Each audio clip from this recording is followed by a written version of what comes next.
আল্লাহ ইয়ামুরু বিল আদলি ওয়াল ইহসান, নিশ্চয় আল্লাহ তাআলা তোমাদেরকে ন্যায় বিচারের আদেশ দেন, সদাচরণের আদেশ দেন, নিকটাত্মীয়দেরকে দানের আদেশ দেন। আদেশ কয়টা?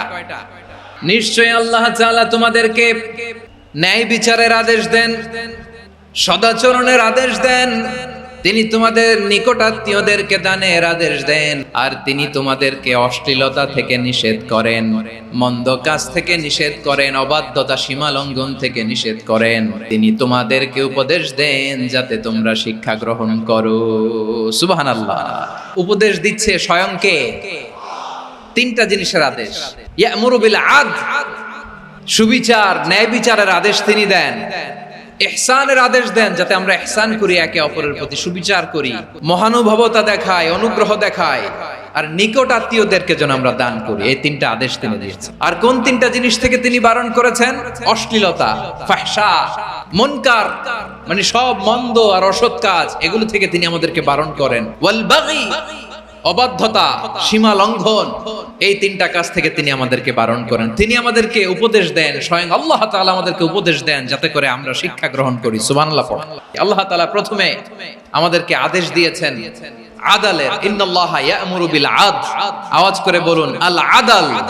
আমরা উর্দু জানি, হিন্দি জানি, অনেকে ইংরেজিও জানি, কিন্তু আরবি শব্দগুলো আমাদের মুখ দিয়ে বেরোতে চায় না। আওয়াজ করে বলুন আল আদল। ইনশাআল্লাহ। ইন্নাল্লাহা ইয়ামুরু বিল আদল। আল্লাহ তাআলা আমাদেরকে আদলের আদেশ। আদল অনেকে না বুঝলেও আদালত শব্দটা বুঝবেন। আদালত, আদালত, আদালত বুঝেন না? যেখানে বিচার কার্যের ফয়সালা করা হয়, কোর্ট কাচারি, আদালত, এটা তো ভেরি কমন। এটা শুনছেন না সবাই? আদালত, যেখানে ন্যায় বিচার হবে, সুশাসন হবে। কিন্তু ভাগ্যের কি নির্মম পরিহাস, ওখান থেকে মিথ্যা সাক্ষী দিয়ে মনমতো রায় দিয়ে দেয়া হয়। এগুলোর পরিবর্তন হওয়ার দরকার আছে না নাই? প্রিয় ভাইয়েরা, আদালত, আল আদল, ইংরেজিতে বলে জাস্টিস, ন্যায় বিচার, সুবিচার, সুশাসন, জাস্টিস, আল আদল। সব জায়গায় এই জাস্টিস থাকা দরকার। Justice should be prevailed in the society. The mission of all prophet was to uphold the justice. সব নবীর মিশন ছিল এই জাস্টিসকে, আদালকে, সুশাসন আর সুবিচারকে নিশ্চিত করা। পড়েন সুবহানাল্লাহ। And the core message of every divine scripture was to uphold justice. পৃথিবীর সব আসমানি কিতাবের মূল শিক্ষা ছিল এই জাস্টিসকে সমাজে এনশিওর করা, সুবিচার, সুশাসনকে এনশিওর করা। তাহলে প্রিয় ভাইরা, আমরা বুঝতে পারলাম আল আদল শব্দের মানে হচ্ছে ইনসাফ বা সুবিচার বা ন্যায় বিচার। এটা হচ্ছে একটা general meaning, very general meaning. আপনি যদি ইন ডেপথ বুঝতে চান, আরো ভেতরে যান, তাহলে আদল মানে হচ্ছে সমন্বয়, আদল মানে হচ্ছে ভারসাম্য, ব্যালেন্স, আদল মানে হচ্ছে মধ্যম পন্থা। সুবহানাল্লাহ পড়েন। কারণ সব সময় সমান সমান হইলেই সুবিচার হয় না। কথা কি বুঝতেছেন? ইসলামের দ্য কনসেপ্ট অফ আদল, এটা এমন আদল, এটা সব সময় সমান সমান নয়। যখন সমান সমান দেয়া দরকার, ইসলাম সমান সমান দেয়। যখন ব্যালেন্স করা দরকার, চেক এন্ড ব্যালেন্স, সমন্বয়, ভারসাম্য করা দরকার, তখন ইসলাম ভারসাম্য করে দেয়। এটার নাম আদল। সুবহানাল্লাহ। সহজ করে আপনাদেরকে বুঝাই। যেমন ধরুন, একটা পরিবারের 3 জন সদস্য, স্বামী, স্ত্রী আর সন্তান। তাদের সকালবেলার ব্রেকফাস্টে, স্বামীর সকালের নাস্তায় স্বামীর 3টা রুটি লাগে, স্ত্রীর 2টা লাগে, আর সন্তানের 1টা রুটি লাগে। এখন আমি যদি সমান সমান করে আদল করতে চাই, সবাইকে যদি 3টা করে রুটি দেই, তাহলে স্বামী বেচারার জন্য ঠিক আছে? কি বলেন? কথা কি বুঝতেছেন না কষ্ট হয়ে যাচ্ছে? যদি সমান সমানের নিয়মে আগাই, তাহলে 3টা করে যদি রুটি দেই স্বামীর জন্য ওকে, কিন্তু স্ত্রীর জন্য 1টা বেশি হয়ে যায়। আর সন্তানের জন্য কয়টা বেশি হয়? আচ্ছা, এই তো বুঝতেছেন, মাশাআল্লাহ। আচ্ছা, 2টা করে যদি সবাই রে দেয় সমান সমান নীতিতে, তাহলে স্ত্রীর জন্য, স্ত্রী বেচারির জন্য ঠিক আছে, কিন্তু স্বামীর কয়টা কম পড়ে? আর সন্তানের বেশি হয়ে যায় কয়টা? আচ্ছা, সমান সমান নীতিতে সবাইকে যদি সকালের নাস্তার জন্য 1টা করে রুটি দেই, সন্তানের জন্য ঠিক আছে, কিন্তু স্ত্রী বেচারির কম পড়ে কয়টা? স্বামীর কম পড়ে কয়টা? 2টা। কথা কি বুঝতেছেন? আর আমি যদি স্বামীকে দেই 3টা, স্ত্রীকে দেই 2টা, আর সন্তানকে দেই 1টা, তাহলে কারো অপচয় হবে না। যার যতটুকু দরকার ঠিক ততটুকুই কাজে লাগবে। চিল্লায় বলেন ঠিক কি না? এটাই হচ্ছে ইসলামের আদল, যেখানে যার যতটুকু দরকার তাকে সেখানে ঠিক ততটুকু দিয়ে দেওয়ার নামই হচ্ছে আদল। চিল্লায় পড়েন আল্লাহু আকবার। রব্বুল আলামিন বলেন, ইউসিকুমুল্লাহু ফি আওলাদিকুম লিযযাকারি মিসলু হাযিল উনসায়াইন। আল্লাহ তোমাদেরকে ওসিয়ত করেন তোমাদেরকে আদেশ দেন উত্তরাধিকার সম্পদ যখন বন্টন হবে ছেলেরা যতটুকু পাবে মেয়ে পাবে তার অর্ধেক। সুবহানাল্লাহ বলেন। দেখেন ছেলে যতদূর মেয়ে অর্ধেক, ছেলে ডবল পাবে। আপাত দৃষ্টিতে মনে হয় এখানে অবিচার হয়েছে, কিন্তু আসলে কি অবিচার হয়েছে? আপনি বিয়ের ক্ষেত্রে যান, ওইখানে আবার ছেলে মোহরানা দেয়, মেয়ে সেখানে মোহরানা পায়। তাহলে চেক এন্ড ব্যালেন্স, ভারসাম্য, ব্যালেন্স, মধ্যম পন্থা এখানে আছে না নাই?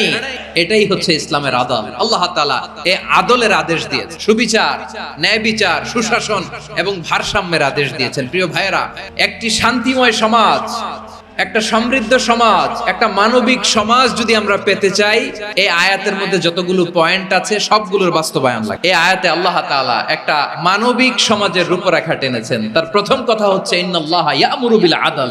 আল্লাহ তাআলা তোমাদেরকে আদলের নির্দেশনা দেয়, সুবিচার, সুশাসনের নির্দেশনা দেয়। যে সমাজে আদল থাকে না সেই সমাজে জুলুম মানুষের ঘাড়ে চেপে বসে। আদলের বিপরীত হচ্ছে জুলুম। আদলের বিপরীত কি? জুলুম বা জাওর, অত্যাচার, অবিচার, বৈষম্য। এই যে বৈষম্য বিরোধী ছাত্র আন্দোলন কেমন পড়ছে? এই যে একজন সমন্বয়ক তো দেখা করলো আমার সাথে। জুলুম মানে হচ্ছে বৈষম্য। বৈষম্যের স্থান ইসলামে নাই, অবিচারের স্থান ইসলামে নাই, জুলুমের স্থান ইসলামে নাই। আল্লাহ তাআলা বলেন যে আমি জুলুমকে নিজের জন্য হারাম করেছি এবং তোমাদের জন্য হারাম।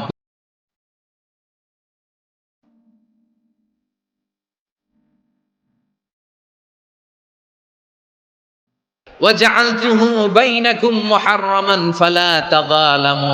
আমার গোলামেরা শোনো, নিশ্চয় আমি আল্লাহ তাআলা জুলুমকে আমি আমার উপরে হারাম করেছি, অনুরূপভাবে জুলুম করাকে তোমাদের উপরেও হারাম করেছি। ফলে ফালা তাযালামু, তোমরা একে অপরের সাথে জুলুম করো না। নির্দেশনাটা কার?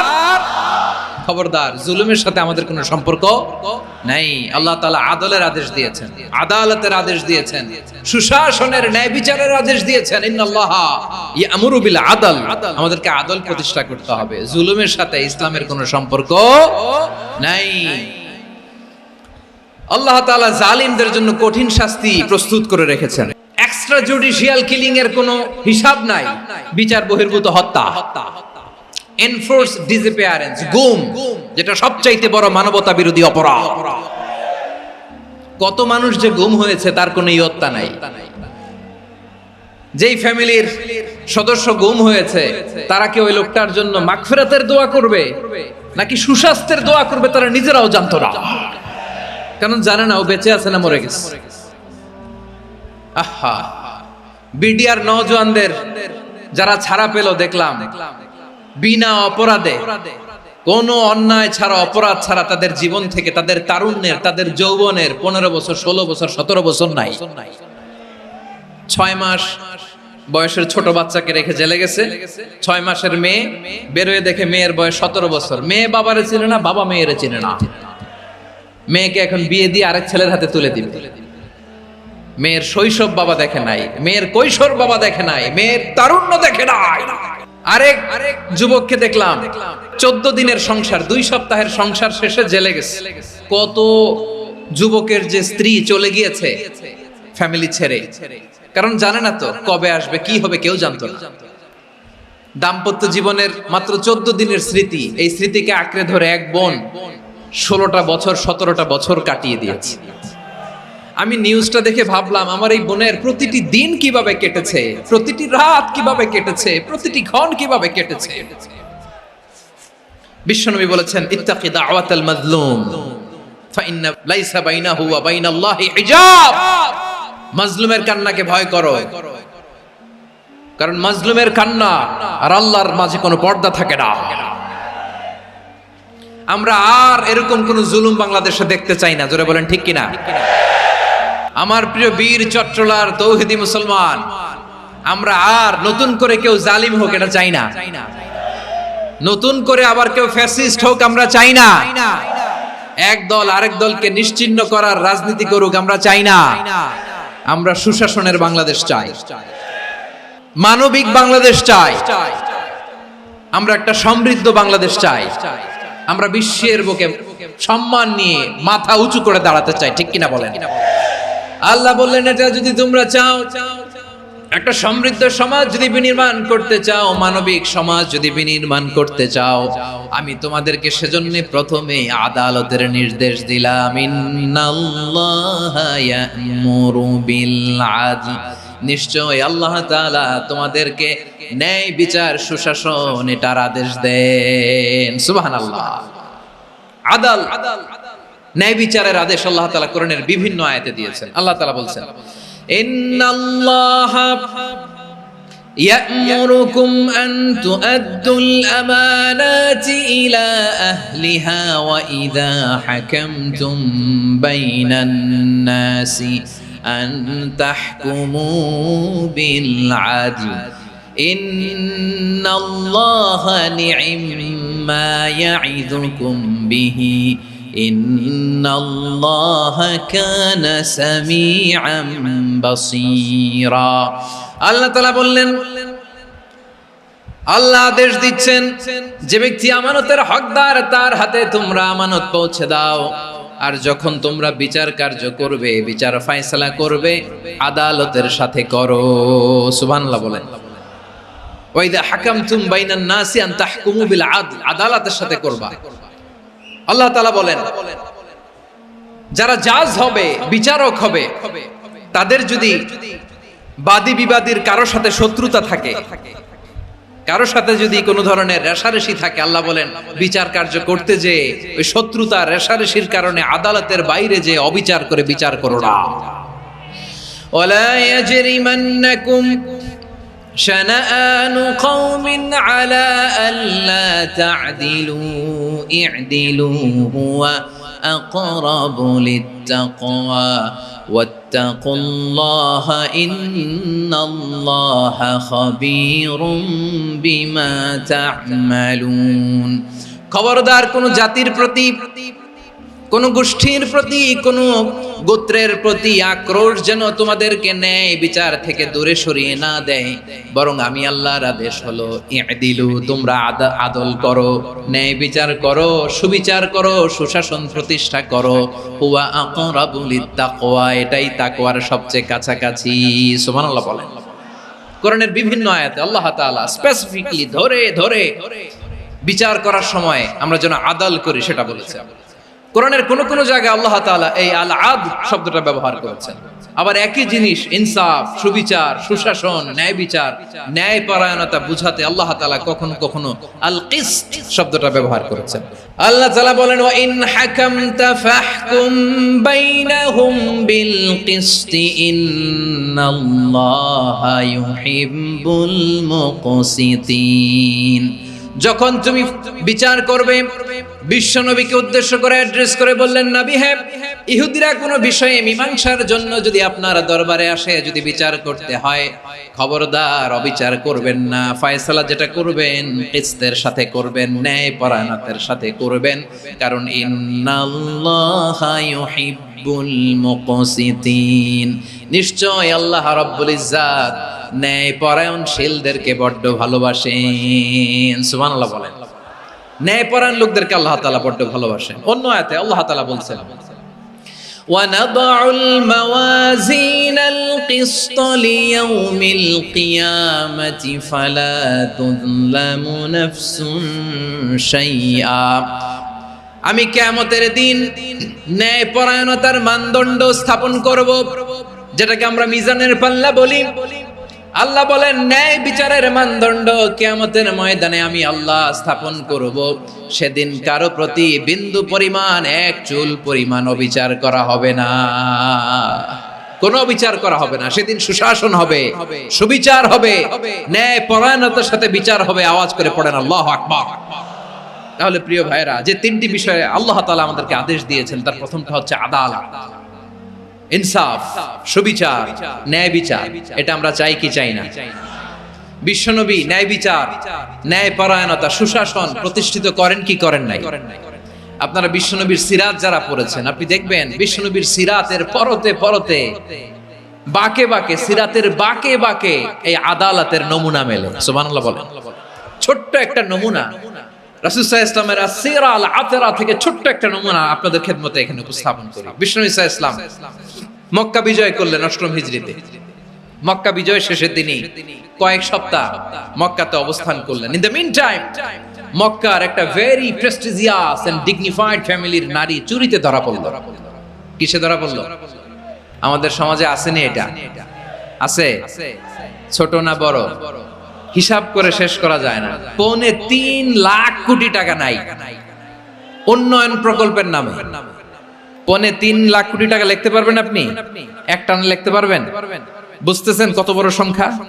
হ্যাঁ, বনু মাখজুমিয়া গোত্রের এক নারী মক্কায় চুরিতে ধরা পড়ল। বলেন তো চুরি করলে বিধান কি? কি কাটতে হবে? চুরির বিধান হলো হাত কেটে দাও। তাও সেটা গোপনে নয়, প্রকাশ্যে জনসম্মুখে হাত কেটে দাও।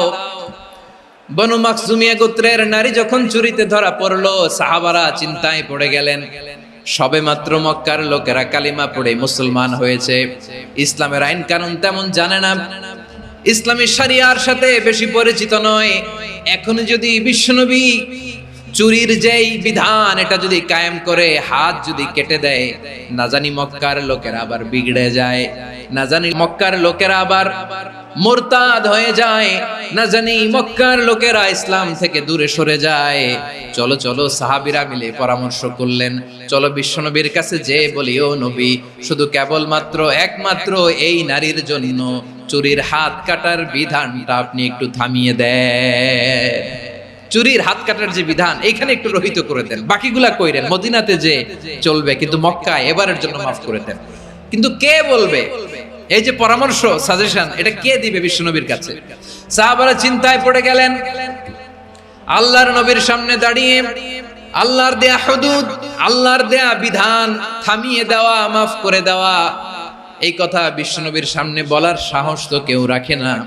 কেউ কেউ বলল, বিশ্বনবীর পালক পুত্র যায়েদ বিন হারেসার সন্তান উসামারে বিশ্বনবী নাতির মতো আদর করে, বড্ড বেশি ভালোবাসে উসামারে। এজন্য সাহাবারা উসামাকে বলতো হিব্বু রাসূলিল্লাহ, বিশ্বনবীর ভালোবাসা। কি বলতো? সাহাবীরা বললেন, বিশ্বনবীর ভালোবাসা হিব্বু রাসূলিল্লাহ, উসামারে পাঠাও। উসামারে বিশ্বনবী নাতির মতো স্নেহ করে, মায়া করে, ভালোবাসে। আমরা পারবো না, উসামা পারবে। সবাই মিলে ফুলিয়ে ফুসিয়ে ওসামাকে, ছোট্ট ওসামাকে রাজি করালো। ওসামা, এমন এমন কথা যে তুমি বিশ্বনবীর কাছে বলতে হবে, পারবা নাকি? ওসামা বলে, পারবো। সাইয়েদনা ওসামা রাদিয়াল্লাহু তাআলা আনহু তরুণ সাহাবী বিশ্বনবীর কাছে গেলেন, যে বললেন, নবী, বনু মাখজুমিয়া গোত্রের এক নারী চুরিতে ধরা পড়েছে, এবারের জন্য কি এই মহিলাটারে মাফ করে দিলে হয় না? এবারের জন্য একটু ক্ষমা করা যায় না নবী? বিশ্বনবী বলেন, আতাশফাউ ফি হাদ্দিম মিন হুদুদিল্লাহ, তোমার এত বড় সাহস উসামা, তুমি আল্লাহর হাত, আল্লাহর দেয়া বিধান, এটার ব্যাপারে সুপারিশ করতে এসেছো? তোমরা কি জানো তোমাদের আগে যত কওম, যত গোত্র, যত জনপদ ধ্বংস হয়েছে তার কারণ ছিল তাদের মধ্যে গরিবরা অন্যায় করলে তারা বিচার করত, আর ধনীরা অন্যায় করলে তারা মাফ করে দিত। খবরদার! ওয়া আইমুল্লাহ লাউ আন্না ফাতিমাতা বিনতি মুহাম্মাদিন সারাকাত লাকাতা মুহাম্মাদুন ইয়াদাহা। বিশ্বনবী বললেন, ওরে ওসামা, বানু মাখজুমিয়ার ওই প্রেস্টিজিয়াস এন্ড ডিগনিফাইড ফ্যামিলির মেয়ে তো দূর কি বাত, অনেক দূরের কথা। জেনে রেখো ওসামা, আমার কলিজার টুকরা, নয়নের পুটুলি ফাতেমাও যদি মক্কার জমিনে আজকে এই চুরির দায়ে ধরা পড়তো, আমি বিশ্বনবী মুহাম্মাদুর রাসূলুল্লাহ ধরে ফাতেমার ডান হাতটা কেটে দিতে এক বিলম্ব দেরি করতাম না। ইন্নাল্লাহা ইয়া'মুরু বিল আদল, আমাদেরকে জাস্টিস শিখায় পশ্চিমারা, আমাদেরকে ইনসাফ শিখায়, আমাদেরকে সুশাসন শিখায়। আর ইনসাফ, সুশাসন, ন্যায় বিচার, সুবিচার, জাস্টিস কারে বলে বিশ্বনবীর বায়োগ্রাফি থেকে জেনে নাও। এই ছিল বিশ্বনবী ইসলামের আদালতের নমুনা।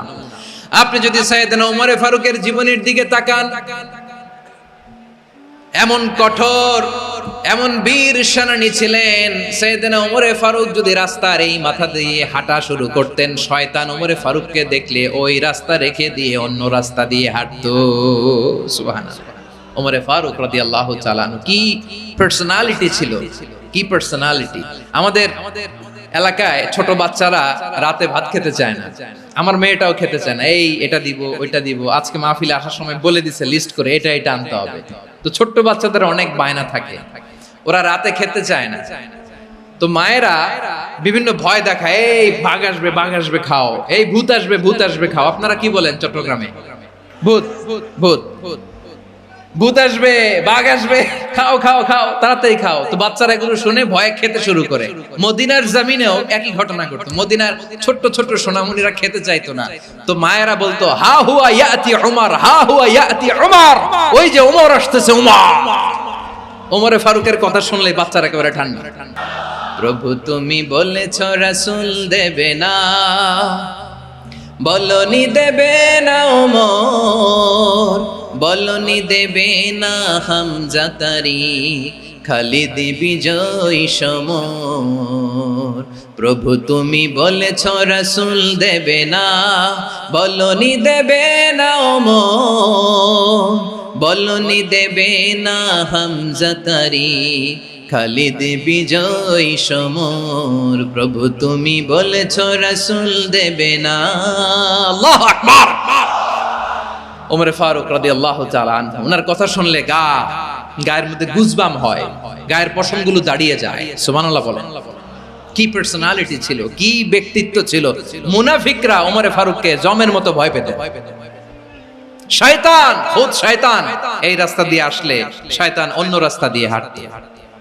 ওমর ফারুক রাদিয়াল্লাহু তাআলা আনহুর জীবনে যদি দেখেন, তাহলে সেখানে আপনি আদালতের, ইনসাফের, সুশাসনের, জাস্টিসের নমুনা দেখতে পাবেন। কয়টা শুনবেন?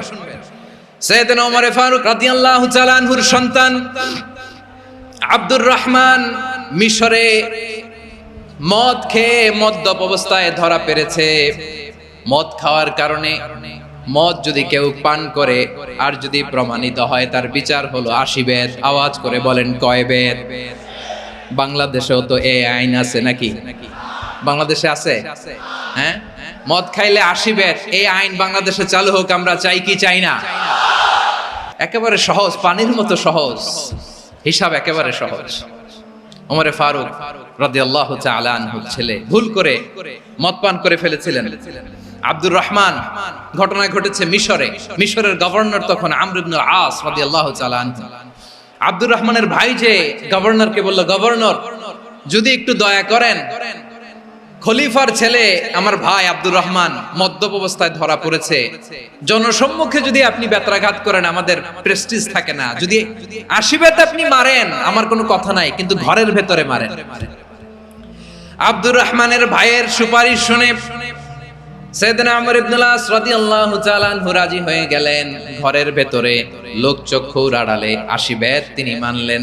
কিন্তু ঘটনাক্রমে এই কথা লুকিয়ে লুকিয়ে ঘরের ভেতরে 80 বেত মারার কথা সাইয়েদনা ওমর ফারুক মদিনা থেকে জানতে পারলেন। মদিনা থেকে তিনি ফরমান জারি করলেন, এই বিচার যেমনটি আমর ইবনে আস আদায় করেছে, এটা প্রকৃতপক্ষে আদায় হয় নাই। আসো সবাই মদিনায় আসো, আমর ইবনে আস মদিনায় আসো, আব্দুর রহমানও আসো, সবাই আসো, জনসম্মুখে এই বিচার কার্যকর করতে হবে। সাইয়েদনা ওমর ফারুক মসজিদে নববীর পিলারের মধ্যে নিজের ছেলেকে বাঁধলেন, আবার জনসম্মুখে 80টা বেত তার গায়ের মধ্যে মারলেন। মাজমুয়ে ফাতাওয়া ইবনে তাইমিয়া রাহিমাহুল্লাহ উনি এটা নকল করেছেন। এটা সবচেয়ে বিশুদ্ধ মত। আর অনেক মত আছে, মারা গেছে কবরের উপর, ওগুলো বাদই দিলাম।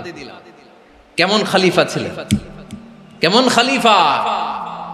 পশ্চিমারা তোমরা জাস্টিস আমাদেরকে শেখাও,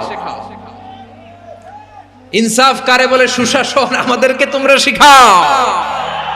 ওমর ফারুক রাদিয়াল্লাহু তাআলা ওই বিচারকে তিনি ধর্তব্য মনে করেন নাই। মদিনাতে এনে আবার জনসম্মুখে আবার 80 বেত মেরেছেন।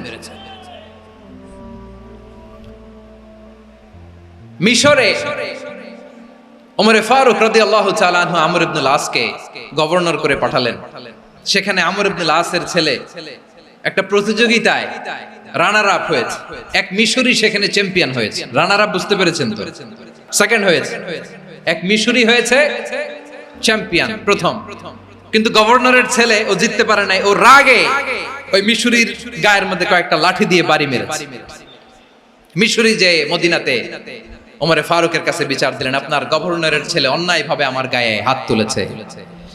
সাইয়েদনা ওমর ফারুক আবার ফরমান জারি করলেন, আসো মদিনাতে আসো, মিশরীকে ডাকলেন।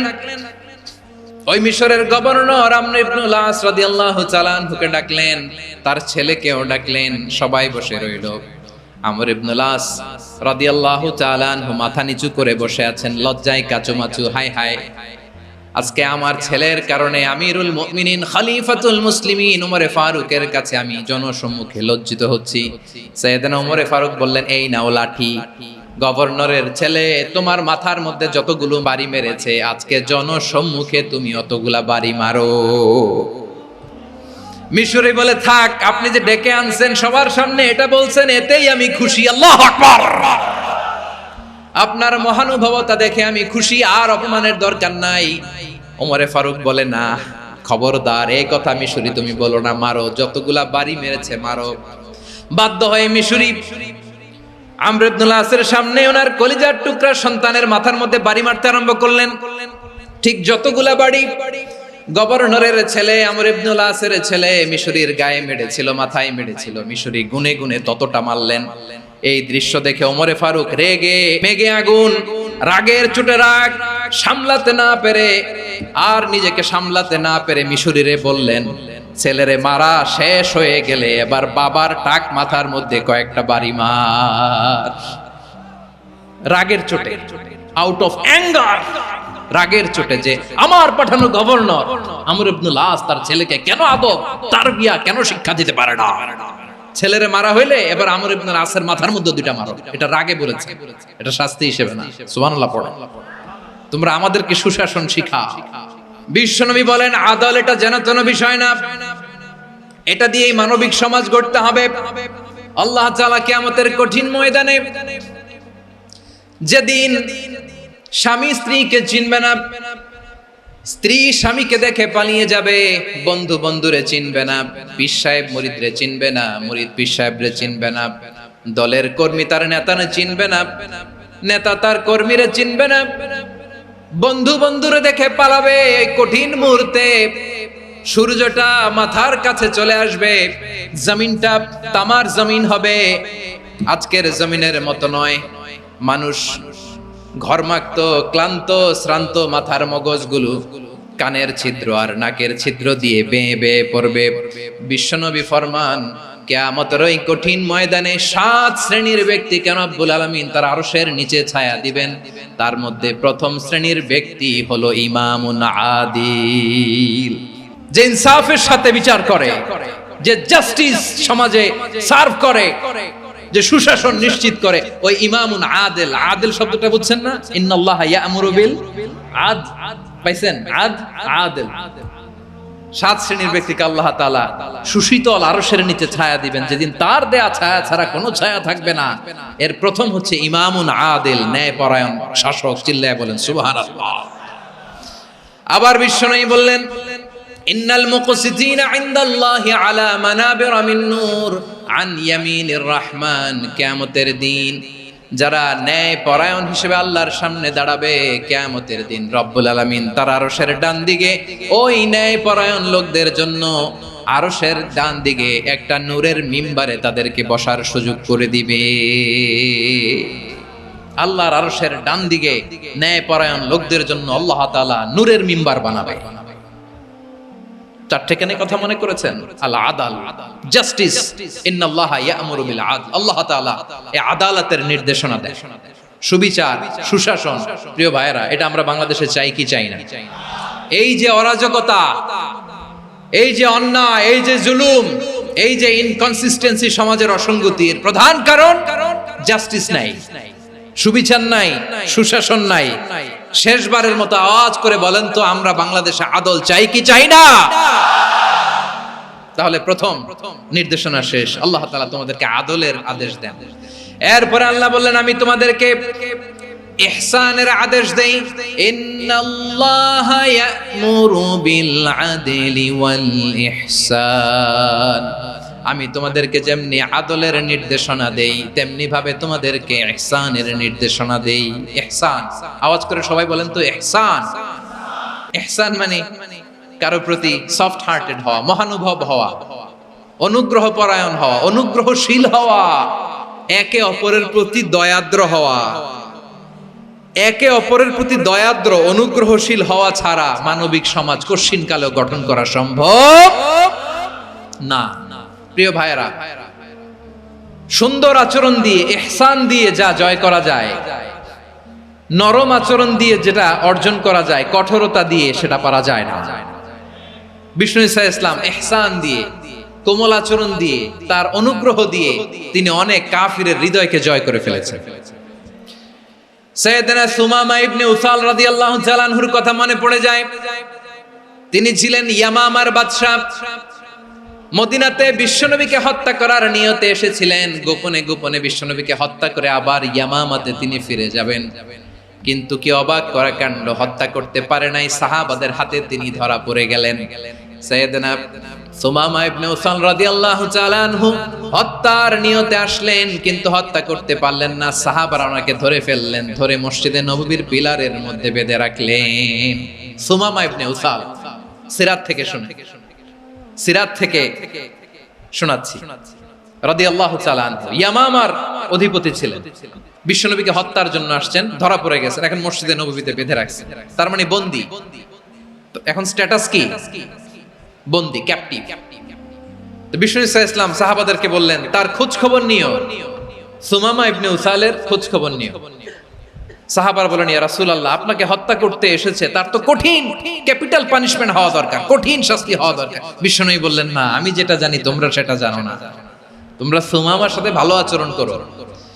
বিশ্বনবী সুমামার কাছে গেলেন।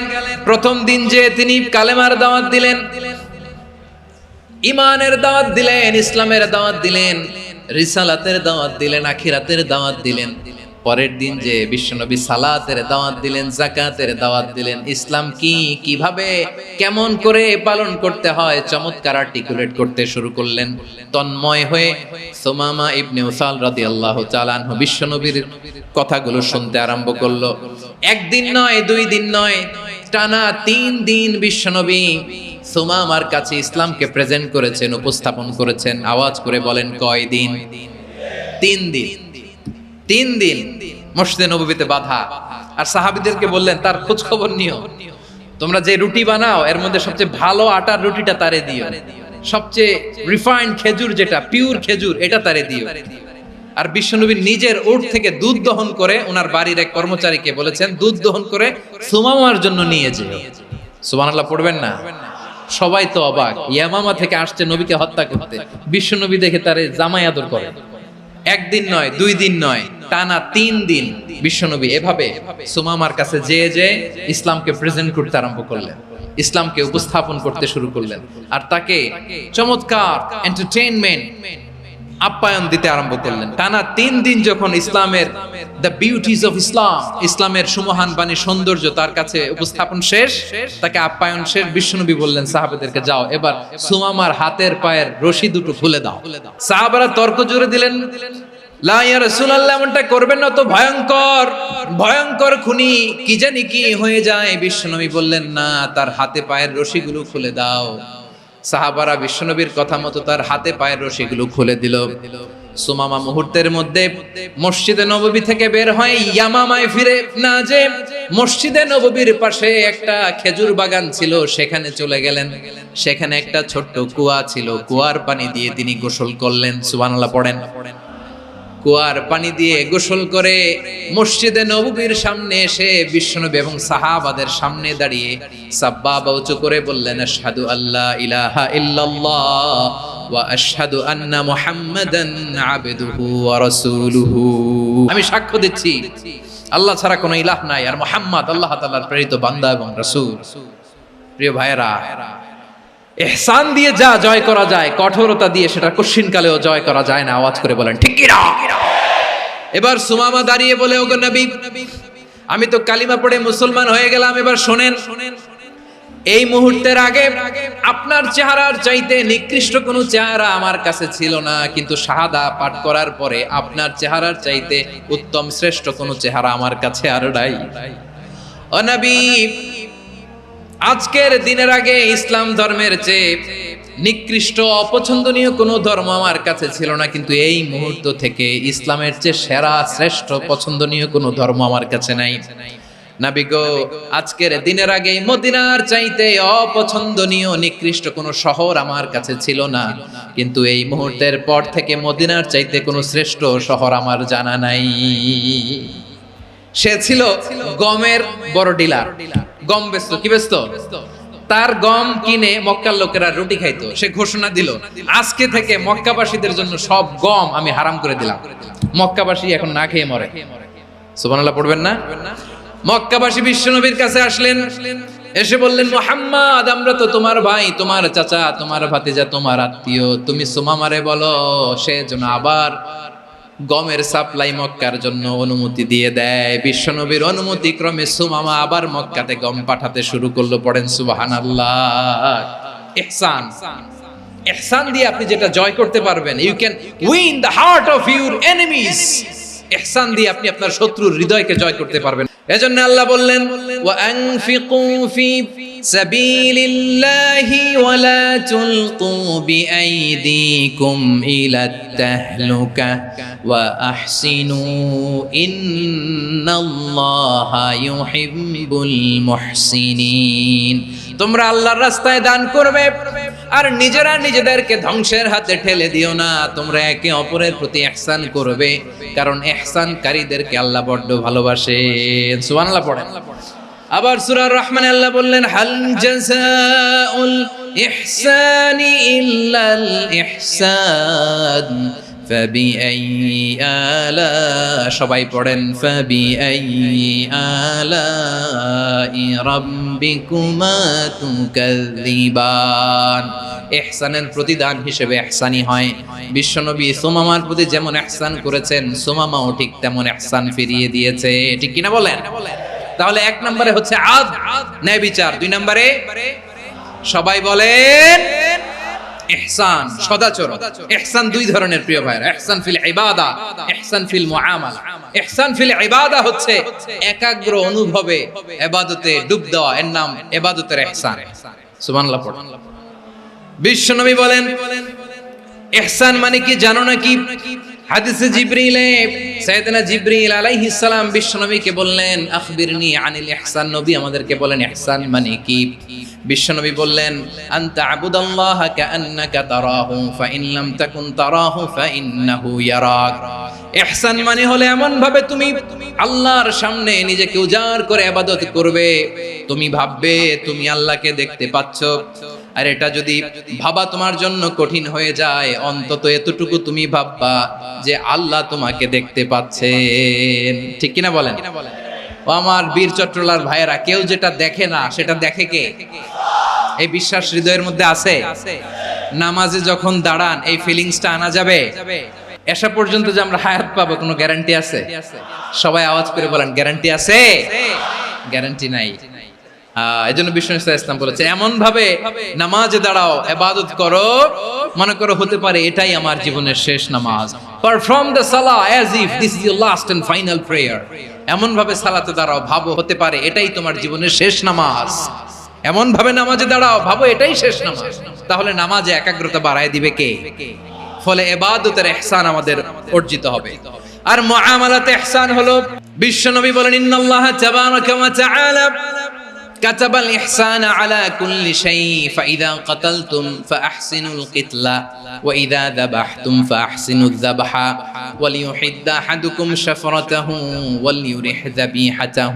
ইহসান দুই ধরনের, আওয়াজ করে বলতে হবে কয় ধরনের? একটা হচ্ছে ইহসান ফিল ইবাদা, ইবাদতে ইহসান। ইবাদতে ইহসান কি? একাগ্র অনুভব দিয়ে ইবাদত করা, মন প্রাণ দিয়ে ইবাদত করা। আর মুআমালাতে ইহসান কি? সব কাজে, দৈনন্দিন কাজে, কর্মে, সামাজিক অ্যাক্টিভিটিতে কোমলতা প্রদর্শন করা, অনুগ্রহের সাথে সবকিছু করা। আল্লাহ তাআলা, ইন্নাল্লাহা তাবারাকা ওয়া তাআলা কাতাবাল ইহসানা আলা কুল্লি শাই, তিনি সবকিছুর ব্যাপারে ইহসানকে আবশ্যক করেছেন। সবকিছু, মুমিনের সব কাজে ইহসানের পরশ থাকবে।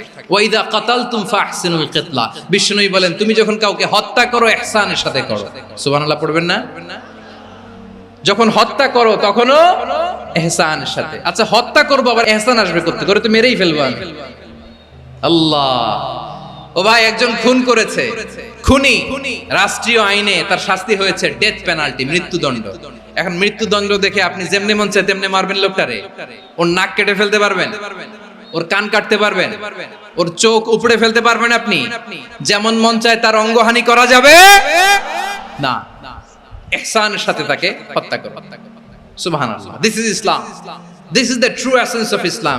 ওয়া ইযা যাবাহতুম ফাহসিনু যাবহা, যখন জবাই করবে তখনও ইহসানের সাথে জবাই করো। করব জবাই, ওইখানেও নাকি ইহসান। আচ্ছা, কুরবানির দিন আমরা পশুগুলোরে কি করি বলেন সবাই আওয়াজ করে? জবাই। জবাই মানে তো এটার মেরেই ফেলতেছি, একটু পরে তো টুকরো টুকরো করে গোশতগুলো খাবো, এটা তো খাবো, এটা তো মেরেই ফেলবে। বিষ্ণু বলে না, জবাইয়ের মধ্যেও মুমিনের জবের ভেতরেও ইহসানের পরশ থাকা চাই। যখন জবাই করবে প্রাণীটাকে হাত পা টাইট করে বেঁধে নাও, ছুরিটাকে শার্পেন করে নাও, ধারালো করে নাও, যাতে অল্প সময়ে জবাইটা হয়ে যায়, প্রাণীটা যাতে কম কষ্ট পায়। সুবহানাল্লাহ পড়েন। দিস ইজ কল্ড ইহসান। আল্লাহ তাআলা যেমনি আদলের আদেশ করেছেন, ন্যায় বিচার, জাস্টিস এনশিওর করতে বলেছেন, সমাজে ইহসানের ব্যবহার, ইহসানের অনুশীলন তিনি করতে বলেছেন। এজন্য মুমিনের প্রতিটি কাজে, আমার চট্টগ্রামের ভাইয়েরা আমার দিকে তাকান, খেয়াল করে শুনুন, মুমিন জীবনের প্রতিটি কাজে ইহসানের পরশ থাকা চাই। আমরা যেন আমাদের পরিবারের প্রতি ইহসান করি, আমরা যেন আমাদের কর্মচারীদের প্রতি ইহসান করি, আমরা যেন আমাদের কলিগদের প্রতি ইহসান করি, আমরা যেন আমাদের ভাইদের প্রতি ইহসান করি। মুমিন জীবনের প্রতি কাজে ইহসানের পরশ থাকার দরকার আছে না নাই? কথা বুঝতে পেরেছেন? তাহলে আল্লাহ তাআলার তিনটা আদেশ ছিল, কয়টা গেল? প্রথমে কি ছিল? আদল। 2 নম্বরে, 3 নম্বরে রব্বুল আলামিন বললেন ওয়া ইতাইদিল কুরবা, নিকটাত্মীয়দেরকে দান করো। নিকট আত্মীয়দেরকে দাও, যারা তোমাদের ব্লাড কানেকশনের আত্মীয় তাদেরকে তোমরা দাও। এখানে জেনারেলি বললেন দাও, কি দিব সেটা তিনি এখানে বলেন নাই, সেটা তিনি সূরাতুল ইসরার মধ্যে বলেছেন। আল্লাহ বলেন ওয়া আতিযাল কুরবা হাক্কাহ, নিকট আত্মীয়দেরকে তাদের অধিকার, তাদের প্রাপ্য তোমরা বুঝিয়ে দাও। দেখেন, একটা শান্তির সমাজ, একটা সমৃদ্ধ সমাজ, একটা মানবিক সমাজ গঠনের জন্য আল্লাহ তাআলা বেশি না, মাত্র 3টা অর্ডার, 3টা ভার্ডিক্ট তিনি জারি করেছেন। 1 নাম্বার সুশাসন, ন্যায় বিচার। 2 নাম্বার ইহসান। 3 নাম্বার নিকটাত্মীয়, যারা কাছের, তোমার ভেরি ক্লোজ রিলেশনশিপে আছে, তাদেরকে দাও। দাও, দিলে বাড়িয়ে দেয় কে? অনেকে দিতে চায় না, কৃপণতা করে। দিলে বাড়ায় দেয় কে? ও মিয়া, মদিনার মধ্যে সবচাইতে গরিব সাহাবী ছিল বেলাল রাদিয়াল্লাহু তাআলা আনহু। ওনার এন্টায়ার অ্যাসেট, সম্পদের পরিমাণ কতদূর জানেন? একটা লুঙ্গি। বেলাল রাদিয়াল্লাহু তাআলা আনহু, ওনার টোটাল ওয়েলথের এস্টিমেশন হচ্ছে মাত্র একটা লুঙ্গি। একটা লুঙ্গি, টোটাল ওয়েলথ এস্টিমেশন, টোটাল সম্পদের পরিমাণ বেলাল রাদিয়াল্লাহু তাআলা আনহুর কি ছিল? ওই বেলাল রাদিয়াল্লাহু তাআলা আনহুকে বিষ্ণু ইসলাম বলেছেন আনফিক ইয়া বেলাল, ও বেলাল তুমিও দাও। ওয়ালা তাখশা মিন যিল আরশি ইখলালা, আরশের অধিপতির তো কোনো ঘাটতি নাই, তুমি দিলে ওই আল্লাহ তোমারে বাড়ায় দিবে। এজন্য আমার প্রিয় ভাইয়েরা, দিলে কমে না, দিলে বাড়ে। অনেকে ধরে রাখে, নতুন কিছু নিতে পারে না, হাত দিয়ে যেটা ধরে রেখেছেন এটা দিয়ে দেন, বড় একটা ধরার সুযোগ পাবেন। জোরে বলেন ঠিক কিনা? রব্বুল আলামিন বললেন 3 নাম্বার আদেশ হলো তোমাদের প্রতি সমাজটারে কেমন করে মানবিক সমাজ, সুন্দর সমাজ গড়বা। 3 নাম্বার আদেশ হলো ওয়া আতিদাল কুরবা হাক্কা, নিকটাত্মীয়দেরকে তাদের প্রাপ্য বুঝিয়ে দাও। এই নিকটাত্মীয়দেরকে তাদের অধিকার বুঝিয়ে দেওয়া, প্রাপ্য বুঝিয়ে দেওয়াতে আমাদের গাফলতি আছে না নাই? অনেকে দেখবেন অনেক আল্লাহওয়ালা, তাহাজ্জুদ গুজার, সেজদা দিতে দিতে কপালে কালো দাগ ফেলে দিছে, সে তার বোনের হকটা আদায় করে নাই। আছে না নাই? অনেক বড় হাজী সাহেব, বিশাল লম্বা দাড়ি, ছেলেরে সব দিয়ে দিছে, মেয়েরে কিছু দেয় নাই, মেয়ের হক আদায় করে নাই। আছে না নাই? এই হাজী সাহেবেরা, এই আল্লাহওয়ালারা কিয়ামতের ময়দানে আটকে যাবে। আপনি অন্যের অধিকার নষ্ট করেছেন, তাদের রাইটস কে ভায়োলেট করেছেন। এজন্য আল্লাহ তাআলা বলেন, কারো অধিকার যদি কেউ নষ্ট করে, ওই সমাজটা মানবিক সমাজ কঠিনকালেও হতে পারে না। এজন্য 3 নম্বর আল্লাহ বললেন ওয়া ইতাইদিল কুরবা, নিকটাত্মীয়দেরকে দাও। কি দিবা? তাদের অধিকার দিয়ে দাও, বোনের অধিকার বুঝিয়ে দাও, মেয়ের অধিকারে বুঝিয়ে দাও, ফুফুর অধিকারে বুঝিয়ে দাও। দেখবেন অনেক মায়েরা ছেলের পাতে মুরগির রান দেয়, মেয়ের পাতে দেয় মুরগির ঠ্যাং। তো মেয়ের কি মুরগির রান খেতে মনে চায় না? মনে চায় না? এমনটা করা যাবে না। নিকটাত্মীয়দেরকে অধিকার দিয়ে দাও, নিকটাত্মীয়ের সাথে সুসম্পর্ক রাখো। আদেশটা কার? এজন্য প্রিয় ভাইয়েরা, জীবনে যদি বারাকা অর্জন করতে চান, নিকটাত্মীয়দের সাথে সুসম্পর্ক রাখতে হবে, তাদের জন্য উপহার পাঠাতে হবে। বিশ্বনবী বলেন, লা ইয়াদখুলুল জান্নাতা কাতে, যে ব্যক্তি আত্মীয়তার সম্পর্ককে ছিন্ন করে দেয়, সে কশিন কালেও আল্লাহর জান্নাতে ঢুকবে না। আপনি কি এটারে সহজ হাদিস মনে করছেন? এটা সহজ কথা? আপনি ভাবছেন আপনার নামাজ আপনারে বাঁচাতে পারবে, আপনার রোজা বাঁচাতে পারবে, আপনার তাহাজ্জুদ আপনারে বাঁচাতে পারবে? অধিকার নষ্ট করলে কিছুই আপনারে বাঁচাতে পারবে না। এজন্য নিকট আত্মীয়দেরকে দিতে হবে বেশি বেশি। বিশ্বনবী বলেন, ইন্না সাদাকাতা আলাল মিসকিনি সাদাকা ওয়া আলা যির রাহিমি ইসনাতান সাদাকাতুন ওয়া সিলা। মিসকিন রে দান করলে শুধু দানের সওয়াব হয়, নিকট আত্মীয়কে দান করলে দুইটার সওয়াব হয়, সাদাকার সওয়াব হয়, আবার আত্মীয়তার বন্ধন অটুট রাখার সওয়াব হয়ে যায়। আবার বিশ্বনবী বললেন, মান সাররাহু আইয়ুবসাতা লাহু ফি রিজকিহি ওয়া ইনসালাহু ফি আসারিহি ফালইয়াসিল রাহিমা। যে ব্যক্তি তার রিজিকের প্রশস্ততা চায় আর হায়াতে বরকত চায়, সে যেন তার আত্মীয়ের সাথে সুসম্পর্ক রাখে। আমার প্রিয় চট্টলার ভাইয়েরা, আমাদের রিজিক বাড়ুক, এটা আমরা চাই কি চাই না? সবাই চান? হ্যাঁ, আমাদের রিজিকে প্রশস্ততা আসুক, চাই কি চাই না? আমাদের হায়াতে বরকত আসুক, আমরা চাই কি চাই না? এই দুইটা যদি চান, তাহলে নিকট আত্মীয়দের সাথে সুসম্পর্ক রাখবেন। পারবেন? তাহলে সমাজটারে মানবিক সমাজ বানায় দিবে কে? তিনটা আদেশ চলে গেল। এক নম্বরে কি ছিল? 2 নম্বরে, 3 নম্বরে নিকট আত্মীয়দেরকে দান। আল্লাহ তাআলা তিনটা জিনিসের যেমনি আদেশ করেছেন, অনুরূপভাবে তিনটা বিষয় তিনি বারণ করেছেন, নিষেধ করেছেন। ওগুলোর কাছেও যাওয়া যাবে। রাব্বুল আলামিন বলেন, ওয়ায়ানহা আনিল ফাহশাই ওয়াল মুনকারি ওয়াল বাগি। আমি যেমনি তিনটি বিষয়ে আদেশ করলাম, অনুরূপভাবে তিনটি বিষয়ে বারণ করলাম, নিষেধ করলাম। আমার 1 নাম্বার নিষেধাজ্ঞা হলো অশ্লীলতার প্রতি। ফাহশা, ওয়ায়ানহা আনিল ফাহশা, আল্লাহ তাআলা অশ্লীলতাকে নিষেধ করেছেন। কোন জিনিসকে? সবাই বলুন, কোন জিনিসকে? যত ধরনের, যত টাইপের, যত ক্যাটাগরির অশ্লীলতা হতে পারে, সব অশ্লীলতাকে হারাম করেছেন কে? ফাহশা মানে কি? কথায়, কাজে, আচরণে, কমেন্ট, ফেসবুকের কমেন্টসে যত ধরনের নোংরামো আছে, যত ধরনের অশ্লীলতা আছে, এটাকে আরবিতে বলে ফাহশা। রাব্বুল আলামিন বলেন, কুল ইন্নামা حرم ربي الفواحش ما ظهر منها وما بطن। ও নবী, আপনি বলে দেন, আমার রব প্রকাশ্য, অপ্রকাশ্য, স্পষ্ট কিংবা অস্পষ্ট, দৃশ্যমান কিংবা অদৃশ্যমান সব অশ্লীলতাকে হারাম করেছেন। সব ধরনের অশ্লীলতা হারাম। আল্লাহ তাআলা আমাদেরকে অশ্লীলতা থেকে বাঁচান। এবার বলেন, আমাদের সমাজে অশ্লীলতা আছে না নাই? অশ্লীলতা নানা ভাবে, নানা নামে, নানা মোড়কে আমাদের সমাজে আছে না নাই?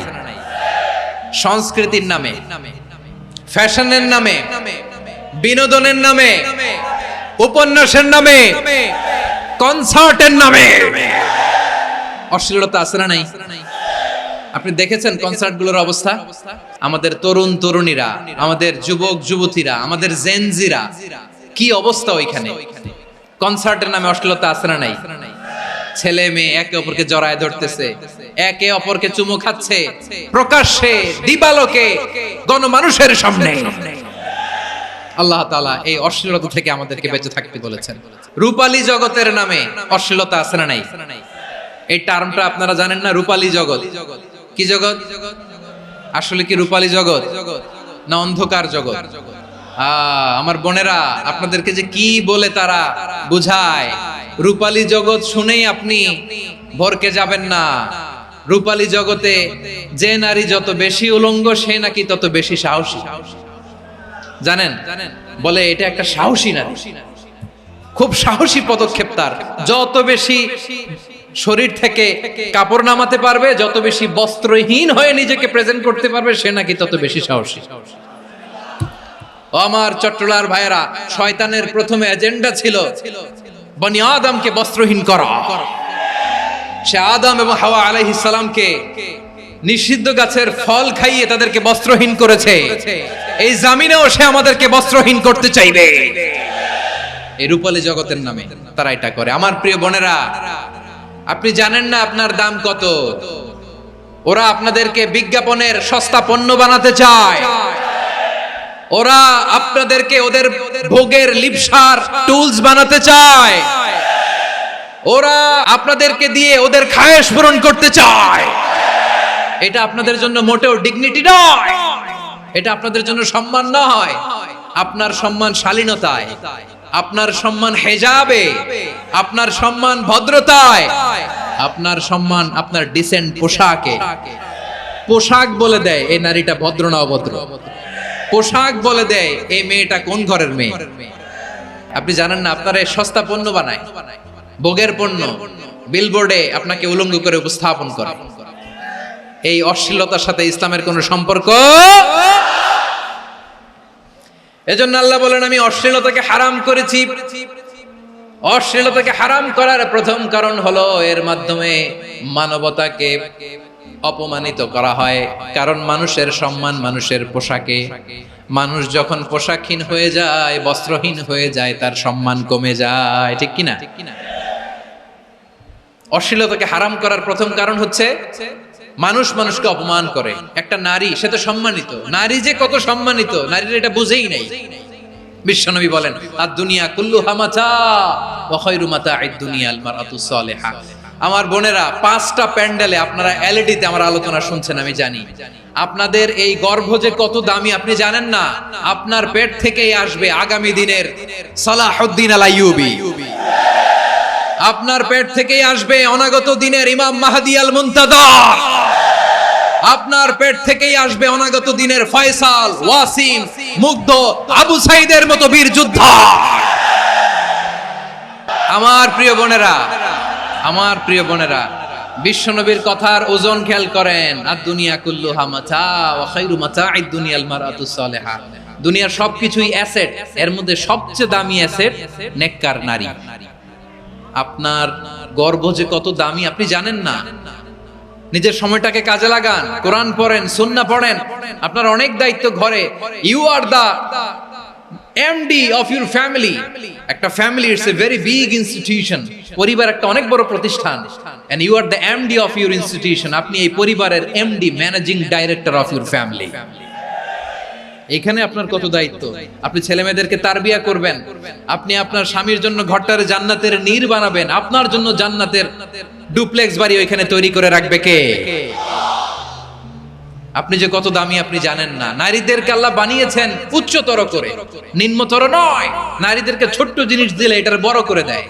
নারীদেরকে ভ্রূণ দিলে, শুক্রাণু দিলে নারী এটারে বাচ্চা হিসেবে উপহার দেয়। ঠিক কিনা? বিয়ের মাধ্যমে স্বামী যখন তার শুক্রাণু তার স্ত্রীকে উপহার দেয়, স্ত্রী রিটার্নে কি উপহার দেয়? ফুল ফর্ম বেবি, মানব সন্তান। দেখছেন, আপনি দিলেন একটুকুনি, দিছে বিশাল।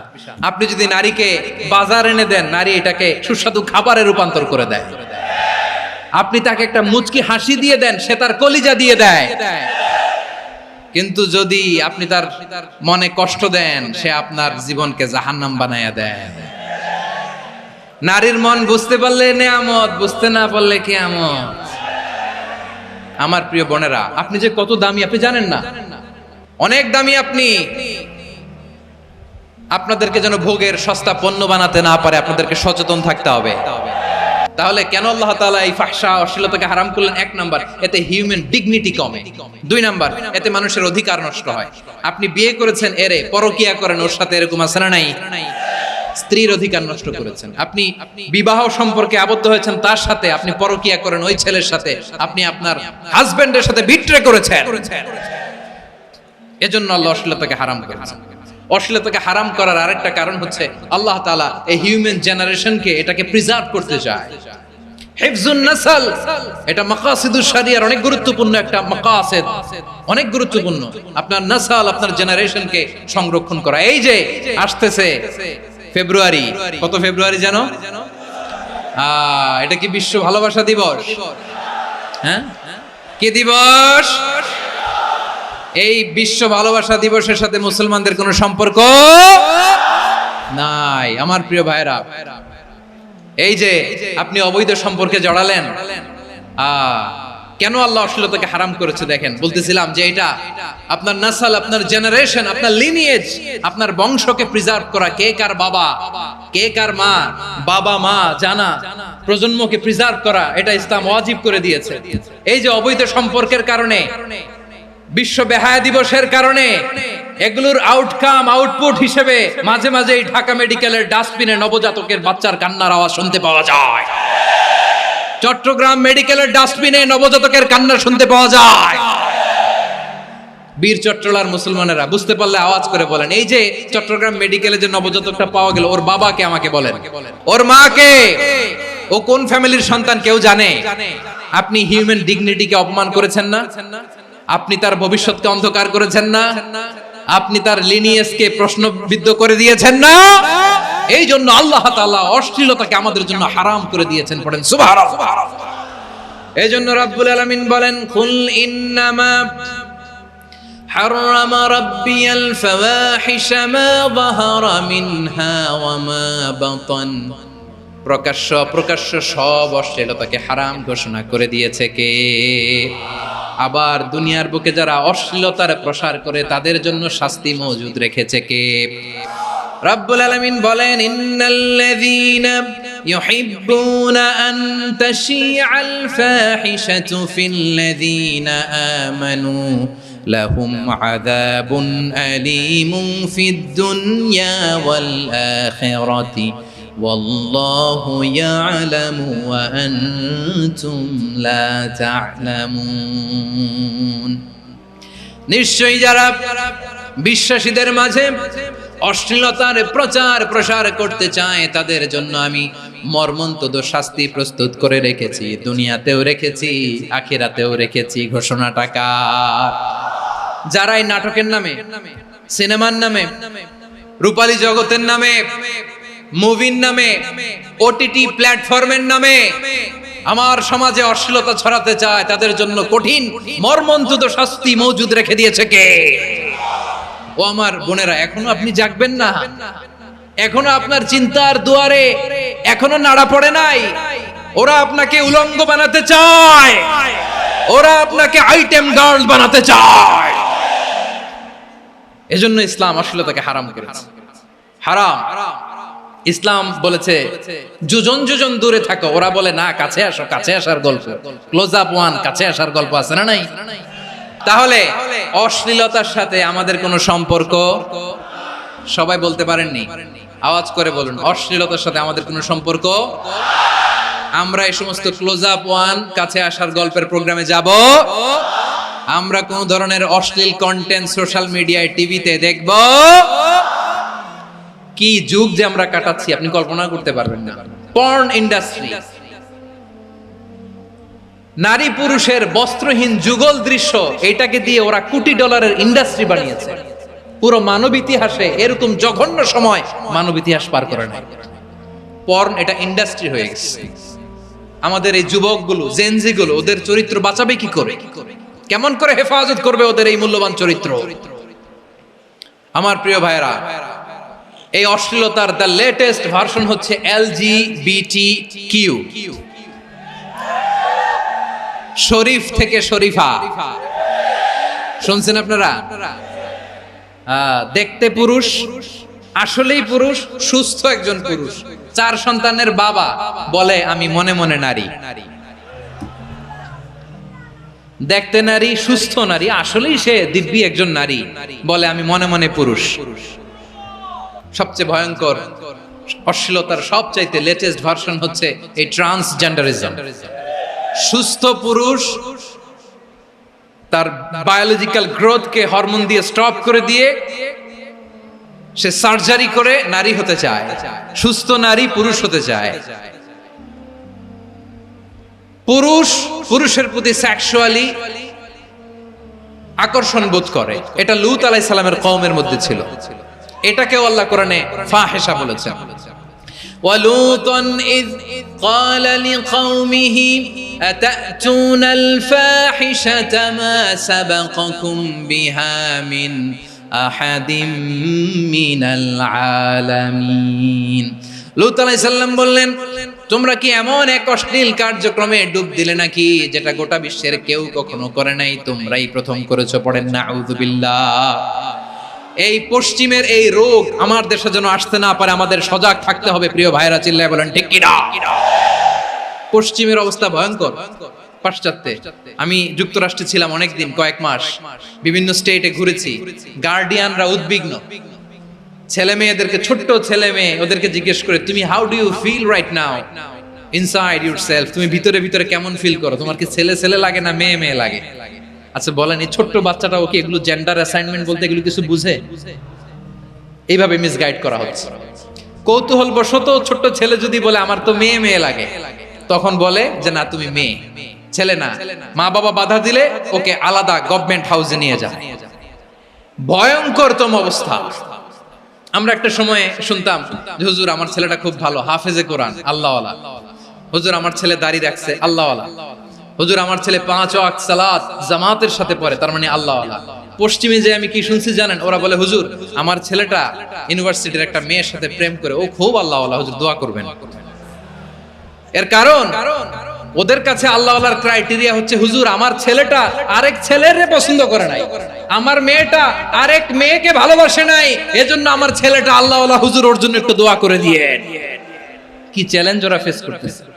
ওনার ছেলে যে আরেক ছেলেরে বিয়ে করবে না, এটাতেই উনি খুশি যে আলহামদুলিল্লাহ আমার ছেলেটা একটা মেয়েরে ভালোবাসে, আমার মেয়েটা একটা ছেলেরে ভালোবাসে, মানে এটা খুব আল্লাহওয়ালা। নাউজুবিল্লাহ পড়তে পারলেন না? এজন্য অশ্লীলতার সাথে আমাদের কোনো সম্পর্ক। রব্বুল আলামিন বলেন ওয়ায়ানহা আনিল ফাহশাই ওয়াল মুনকারি ওয়াল বাগি, তিনটা জিনিসকে আমি নিষিদ্ধ করলাম। এক নাম্বার হলো ফাহশা, অশ্লীলতা। 2 নম্বরে হলো মুনকার, সমস্ত মন্দ কাজ। মুনকার মানে হচ্ছে যত মন্দ কাজ, খারাপ কাজ, বাজে কাজ, এটার বলে মুনকার। এটার কি বলে? আপনারা পড়ছেন না তা'মুরুনা বিল মা'রুফি ওয়া তানহাউনা আনিল মুনকার। সৎ কাজের আদেশ, অসৎ কাজের নিষেধ। মুনকার, মুনকার হচ্ছে মানুষের স্বাভাবিক বিবেকবোধ যেটাকে খারাপ বলে, ওইটাই মুনকার। পৃথিবীর সব আসমানি গ্রন্থ যেটাকে খারাপ বলেছে, মানুষের স্বাভাবিক বিবেকবোধ যেটাকে খারাপ বলেছে, এগুলো সব মুনকার। যেমন ইফতিজিং, এটা কি ভালো না খারাপ? মজুদদারি, খাদ্যে ভেজাল দেওয়া, ওজনে কম দেওয়া, মাছে ফরমালিন মিশানো, চাঁদাবাজি, টেন্ডারবাজি, দখলবাজি, এগুলো আমাদের স্বাভাবিক বিবেকেই বলে এগুলো খারাপ, এগুলো হচ্ছে মুনকার। আল্লাহ তাআলা এই মুনকার থেকে আমাদেরকে বেঁচে থাকতে বলেন, আর শয়তান এই মুনকারের প্রতি আমাদেরকে উদ্বুদ্ধ করে। আল্লাহ তাআলা বললেন ইয়া আইয়ুহাল্লাযীনা আমানু লা তাত্তাবিউ খুতুওয়াতিশ শাইতান ওয়া মান ইয়াত্তাবি' খুতুওয়াতিশ শাইতানি ফাইন্নাহু ইয়া'মুরু বিল ফাহশাই ওয়াল মুনকার। আল্লাহ বললেন আমার গোলামেরা শোনো শোনো, ও আমার বিশ্বাসী বান্দারা খবরদার, তোমরা কশিনকালেও শয়তানের পদাঙ্ক অনুসরণ করবে না, কারণ শয়তান তোমাদেরকে অশ্লীলতা এবং মন্দ কাজের দিকে উদ্বুদ্ধ করে। আমাদের কাজ হচ্ছে শয়তান আমাদেরকে যেদিকে নিতে চায় আমরা তার উল্টা দিকে যাব। শয়তান এই মন্দ কাজকে আমাদের কাছে বিউটিফাই করে, চাকচিক্যময় করে আমাদের সামনে উপস্থাপন করে।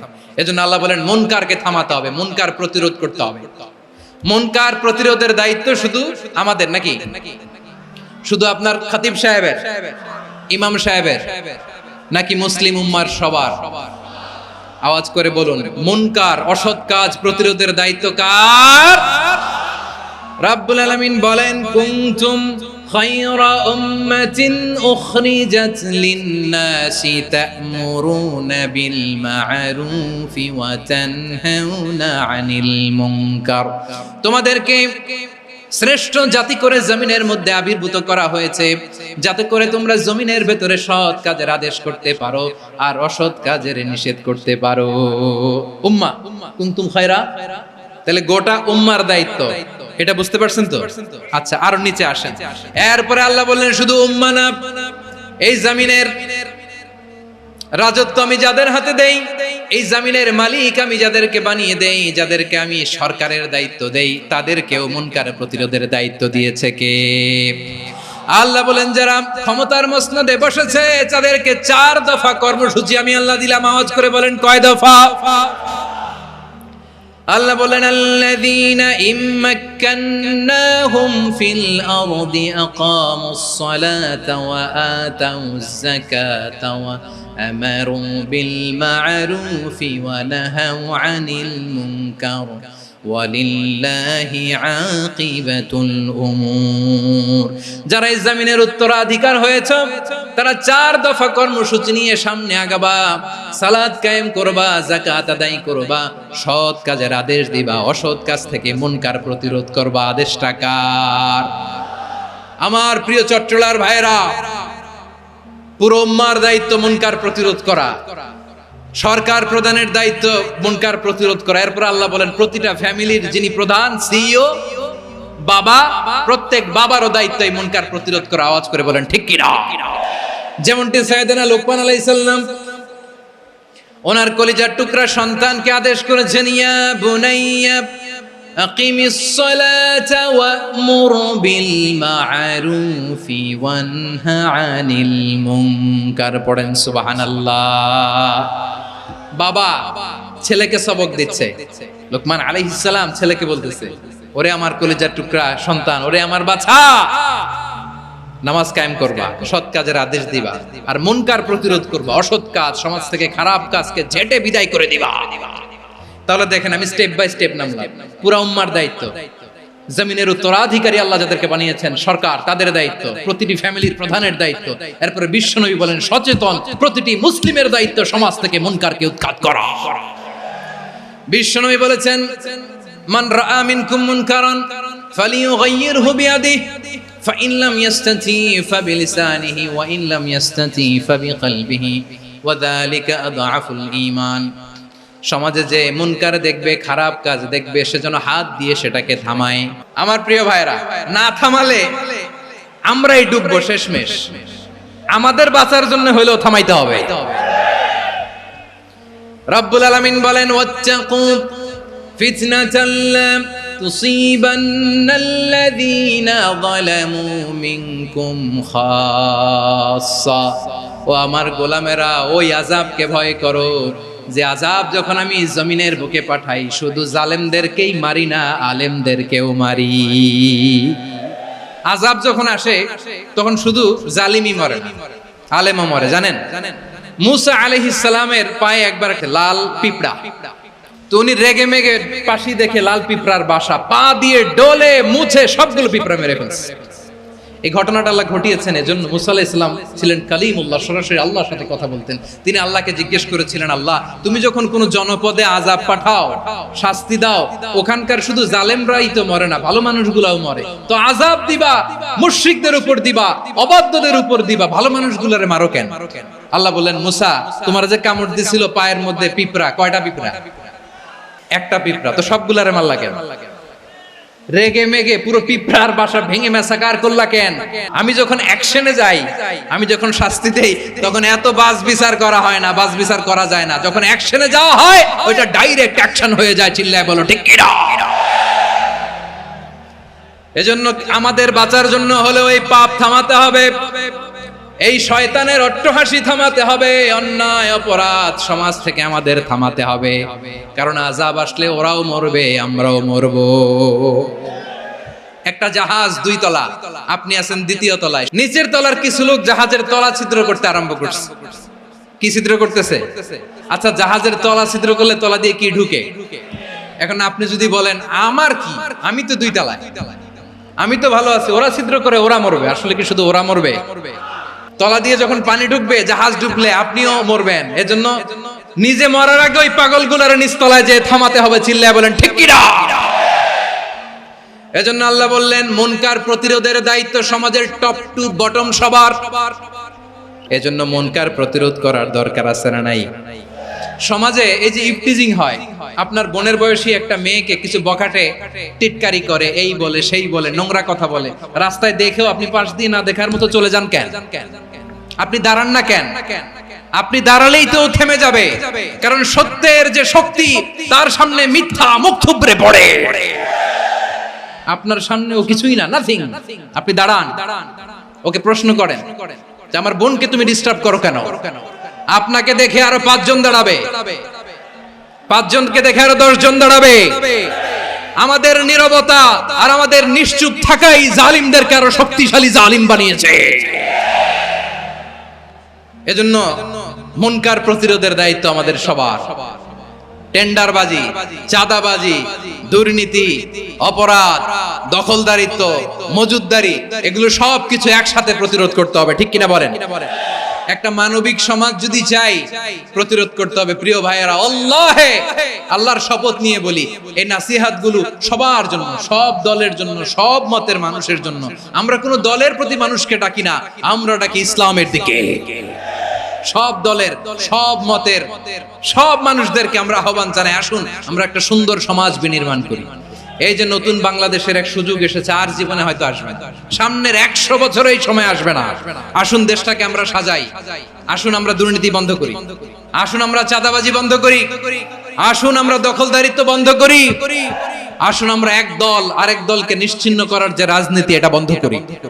সব দলের প্রতি আমার আহ্বান, আমরা চাঁদাবাজ মুক্ত বাংলাদেশ চাই, জুলুম মুক্ত বাংলাদেশ চাই, ফ্যাসিজম মুক্ত বাংলাদেশ চাই, গুণ খুন খারাপি মুক্ত বাংলাদেশ চাই, আমরা নতুন ভোরের বাংলাদেশ চাই। ওই বাংলাদেশ পাওয়ার জন্য মুনকার প্রতিরোধে, অন্যায় প্রতিরোধে যদি বাঘের বাচ্চার মতো, আবু সাইদের মতো 2 হাত উঁচু করে, বুককে টান টান করে প্রসারিত করে দাঁড়াতে হয়, রাজি আছো মুসলমান?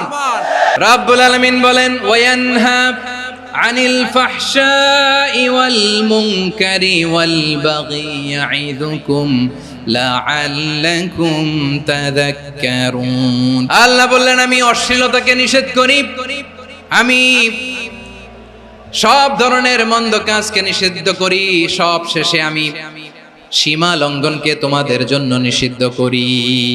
নিষিদ্ধ করেছেন কয়টা জিনিস? 1 নম্বরে অশ্লীলতা, 2 নম্বরে মুনকার তথা সব মন্দ কাজ, 3 নম্বরে আল বাগি, সীমা লঙ্ঘন, ক্রসিং দ্য লিমিট। সীমা লঙ্ঘন করা ভালো না। We all should know our limits. চিল্লায় বলেন ঠিক কিনা? একই আয়াতে আল্লাহ বললেন, কুল ইন্নামা হাররামা রাব্বিয়াল ফাওয়াহিশা মা যাহারা মিনহা ওয়া মা বাতানা ওয়াল ইসমা ওয়াল বাগিয়া বিগাইরিল হক। অন্যায় ভাবে যে অবাধ্য হয়, যে সীমা লঙ্ঘন করে, তাদেরকেও আমি এটা হারাম করে দিলাম। সীমা লঙ্ঘন করা হারাম। আল্লাহ বারবার আমাদেরকে ওয়ার্নিং দেয়। যখন আমরা থামি না, তখন আল্লাহ ধরে, আর যখন ধরে তখন ছাড়ে না। ধরে না, ধরলে আল্লাহ ফেরাউনকে কিন্তু হুট করে ধরে নাই। আপনারা জানেন 9 বার ওয়ার্নিং দিয়েছে ফেরাউনকে। আল্লাহ তাআলা ওয়ার্নিং দিয়েছিল কয়বার? রাব্বুল আলামিন বলেন, ওয়ালাকাদ আতাইনা মূসা 9 আয়াতিন বাইয়িনাত। 9টা মুআজিজা দেখিয়েছি, 1 2 3, বারবার এইভাবে রিমাইন্ডার, ওইভাবে রিমাইন্ডার, এইভাবে নসিহত, ওইভাবে দাওয়া। ফাকুলা লাহু কাওলান লাইয়িনা, নরম করে বলো, সফট করে বলো, যত ওয়ে হতে পারে দাওয়া মেথডোলজি। মুসা আলাইহিস সালামের সব অ্যাপ্লাই শেষ, 10ম বারে যে আল্লাহ ধরছে। 10ম বারে যে ধরেছে। এজন্য আল্লাহ বলেন, আমি সীমা লঙ্ঘনকে পছন্দ করি না। কোরআনের অন্য আয়াতে বাগীকে বলা হয়েছে আল ইতিদা। সীমা লঙ্ঘন যারা করে তাদেরকে আল্লাহ বলেছেন মুতাদিন। ওয়াকাতিলু ফি সাবিলিল্লাহিল্লাযীনা ইউকাতিলুনাকুম ওয়া লা তা'তাদু ইন্নাল্লাহা লা ইউহিব্বুল মুতাদিন। আমি সীমা লঙ্ঘনকারীদেরকে কোশ্চিনকালেও পছন্দ করি না। আমরা যেন সীমা লঙ্ঘন না করি। রাজি আছেন তো? যে কোনো ক্ষেত্রে ইবাদতে যেন সীমা লঙ্ঘন না করি। অনেকে আমরা ইবাদতে সীমা লঙ্ঘন করে ফেলি। বিশ্বনবী সাল্লাল্লাহু আলাইহি ওয়াসাল্লাম যেটা শিখিয়েছেন, এর বাইরে যে অতিরিক্ত বুজুর্গ হতে চায়, এরকম আছে না নাই?